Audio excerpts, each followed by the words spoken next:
ন্যায় বিচারের মূল্যবোধকে নষ্ট করেছে বিগত সরকার, ধ্বংসস্তূপ তৈরি হয়েছে। তাই বিচার বিভাগে প্রাতিষ্ঠানিক সংস্কার চলছে, ফলে আগামীতে সুবিচার নিয়ে আর আক্ষেপ থাকবে না বলে মন্তব্য করেছেন প্রধান বিচারপতি সৈয়দ রেফাত আহমেদ।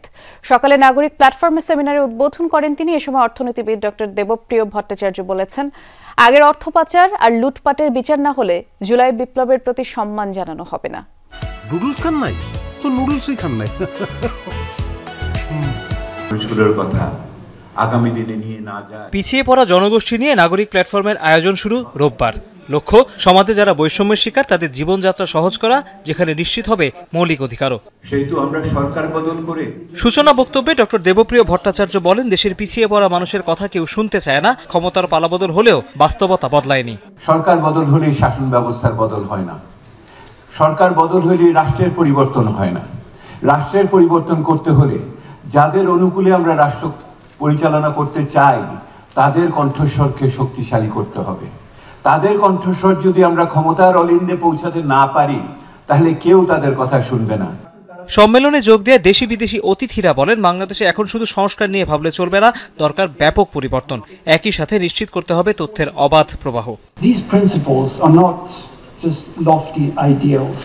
বাংলাদেশে যেসব সংস্কার চলছে এগুলো শুধু নিছক বুদ্ধি না, এগুলো এমন সব উদ্যোগ যেগুলো বাস্তবায়ন করা জরুরি। তাহলেই রাষ্ট্রের শৃঙ্খলা ফিরবে, ক্ষমতায় ভারসাম্য আসবে এবং সম্পদের সঠিক বন্টন হবে। Bottom up enterprises, social SMEs, social businesses, the private sector, সবাইকে মিলে আমাদের এটা একটা ইনক্লুসিভ রিপ্রেজেন্টেটিভ রিপোর্ট যাতে হয়। I'm looking forward to working with the Citizens Platform of SDGs. মূল বক্তব্যে প্রধান বিচারপতি বলেন, বিগত সময়ে সততার বদলে সঠতা, ন্যায় বিচার চেয়ে অন্যায়, আশ্রয়ের পরিবর্তে নির্যাতন পেয়েছে দেশের মানুষ। এখান থেকে ঘুরে দাঁড়ানো জরুরি। বিগত বছরগুলোতে বিচার প্রক্রিয়ায় আমাদের বিচারবোধ ও ন্যায় বিচারের মূল্যবোধকে বিনষ্ট ও বিকৃত করা হয়েছে।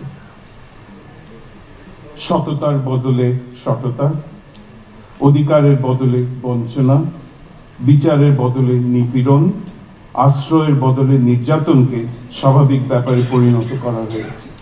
রাজধানীর বিআইসিসিতে নাগরিক প্ল্যাটফর্মের এই আয়োজন শেষ হবে সোমবার বিকেলে। তৌহিদ হোসেন, যমুনা নিউজ, ঢাকা।